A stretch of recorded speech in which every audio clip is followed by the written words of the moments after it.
Hey, I'm Alex Radcliffe from Board Game Co. and today from Gamefound as well. This is going to be a bit of a Gamefound update video going through a variety of things that will be hopefully interesting to some of you as backers, some of you as creators, all that stuff. We'll be going through badges, installments, taxes. Installments is going to be a big and fun one. Installments, taxes, subscription management, hidden polls, and the fact that we've just crossed over 1,000 projects launched on Gamefound. And with that, let's go ahead and start this off. I'll timestamp everything down below, but starting off with badges. We have two new badges or verified users on the platform. We have Pledge Master, which is a new badge for those who have backed a number of projects on the platform. This is a bit of a reward for participating in crowdfunding, for showing that you're more involved. You'll get a little certified, a little badge saying that you are Pledge Master, that you know a little bit more about what's going on the platform. This is not your first rodeo. You'll get that little sticker over there. Again, as a bit of a thank you for being involved in in crowdfunding.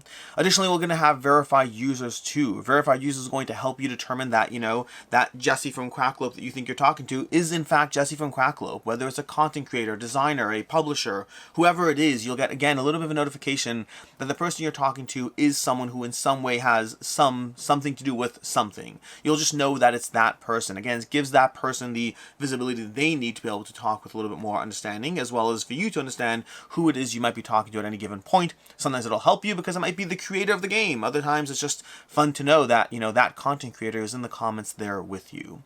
From there, we're going to also be doing installments. Now, this is a big one. Again, we'll time some to the various sections, but installments is going to be one of the bigger things we're talking about in this video, because installments is one that we're hoping will be helpful to both backers and creators alike. Installments is the idea that you'll be able to pay for your pledges in installments over time. The idea that you can go ahead and say, you know what, I can pay for this all at once, or I can alternatively say that I'm going to break up my payment over multiple payments so that I can more easily fit this pledge or whatever game I'm getting into my gaming budget. This is one of those things that we're hoping will be useful on both sides of the fence, again, because of the fact that as a backer, you might have that opportunity or that interest in backing something and getting something, whether it's a gaming table, whether it's that all-in for that game you've been saving up for a while, but doing so in a way that fits your budget, without having to worry about, oh my gosh, I didn't count on the fact that we have this new campaign with this new funding total. Instead, you'll be able to go ahead and say, you know what, I'll be able to break this up, and now this fits within my gaming budget. Although a key thing is back responsibly. This is not meant to be a thing where you go ahead and get more games that you otherwise couldn't or shouldn't have. Rather, this is meant to be able to allow you to figure out whatever gaming budget you have, whatever allocation you have, or just being mindful of how different payments hit you at different points, giving you that flexibility of being able to distribute that payment over time, especially since you're not getting the game anyway off the bat. It's crowdfunding. You're going to be getting it a little bit later, and so this lets you kind of pace this out a little bit more to match that over time.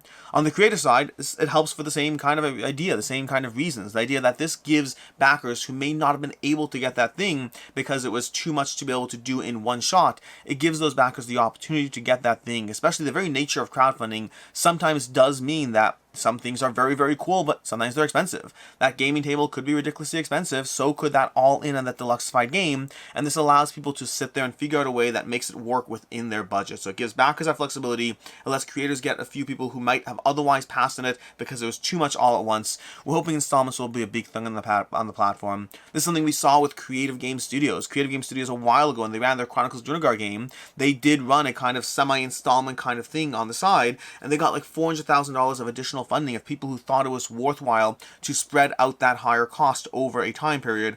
We think it's something that there is a demand for, and it's going to be 0% fees, 0% anything. That's a big thing. We want to make it very clear. There are no fees. There are no additional costs. This is completely free to you to be able to just go ahead. It's about giving you that flexibility. It's not about charging you more for the opportunity. We also have tax doing crowdfunding. This is something that's available for select campaigns for now. But one thing we're trying to work on the platform in general is that transparency. Again, good for creators, good for backers. The idea that there's more transparency at play so that you can go ahead and know exactly what it is you're getting at any given time, that you can pay the actual cost with no surprises. This, again, select campaigns initially, but one of the things we're doing is we're trying to show that idea that you'll see the full cost on something you're backing. You'll see that shipping price. You'll see that cost. You'll see the full entire cost, the taxes looped into that bundle.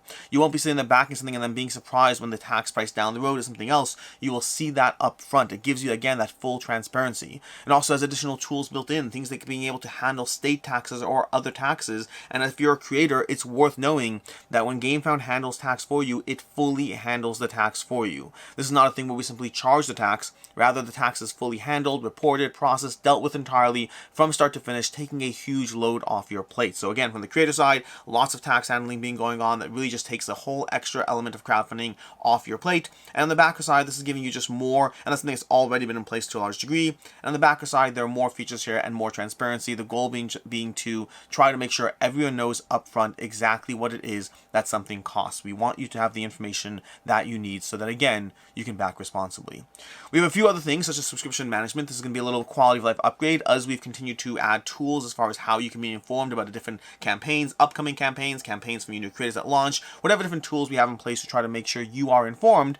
One of the downsides of that is the more we have to give you those opportunities, the more we want to give you the tools to manage those as well.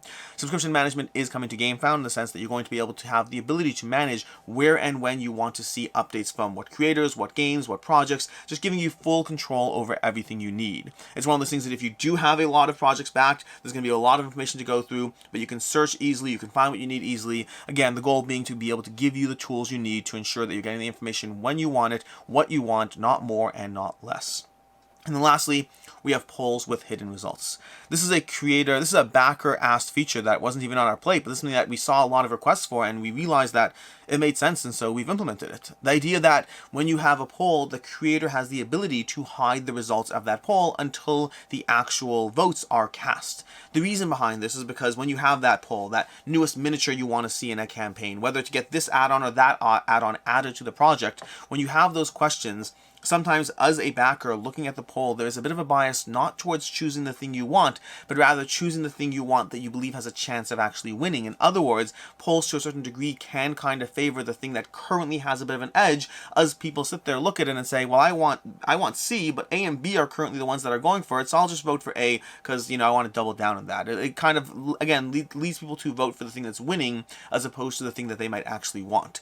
By hiding results from the poll until people actually vote, it gives people the ability to simply sit there and say, no, I want C, and hit vote. And yes, of course, they can go back and edit or this or that, but most people won't at that point. It lets you vote with directly what you want. It gives you that lack of bias as you walk into a small quality of life upgrade, but the keywords there are quality of life upgrade. And that's your Gamefound update for today. Past that, I will say we did just cross 1,000 projects on the platform, 1,000 campaigns, 1,000 games and accessories and tables brought to life, with over 600 creators, with over 800,000 backers on the platform. There have been a huge amounts of growth on the platform since Gamefound launched, since Gamefound became a crowdfunding platform. We're very excited for what's in store for 2023. We have a ton of campaigns coming your way, a lot of fun things to follow, to back. We go ahead and check out. If you go to the projects page, you can filter for upcoming campaigns. You can hit follow whenever you want to know. You'll get notified when those things go live, or even before they go live, you'll get notified of updates as those happen. There's a ton of things to be paying attention to on the platform, and we hope you'll be with us in 2023. Until next time, I'm Alex Radcliffe of Board Game Co. and Gamefound, and until next time, I hope you have a good one.